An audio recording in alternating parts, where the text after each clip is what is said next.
અરવલ્લી જિલ્લાના ભીલોડામાં ધોધમાર વરસાદથી ઇન્દ્રાસી નદી બે કાંઠે થઈ સુનસોર ધોધ જીવંત થયો।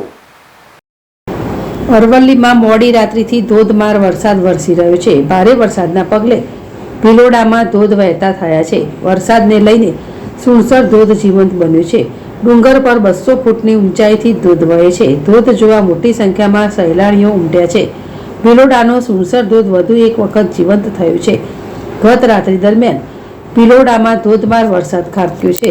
ઉત્તર ગુજરાતના મિની કાશ્મીર તરીકે સુનસર ધોધ ઓળખાય છે। અહીં સહેલાણીઓ ધોધની મજા માણવા ઉમટી પડે છે। ભીલોડામાં ધોધમાર વરસાદના પગલે ઇન્દ્રાસી નદીમાં નવા નીર આવ્યા છે। ઉપરવાસમાં ભારે વરસાદથી નદી બે કાંઠે વહી રહી છે। ઇન્દ્રાસી બે કાંઠે થતાં આસપાસના ગામોને બોર કુવા રિચાર્જ થશે। આ વિસ્તારના ખેતી પાકને જીવતદાન મળશે। નદી બે કાંઠે થતાં ધરતીપુત્રોમાં ખુશી છવાઈ છે।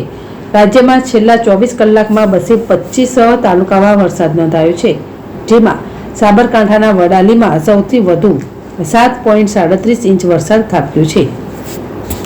નમન પંડ્યા, ZSTV, અરવલ્લી।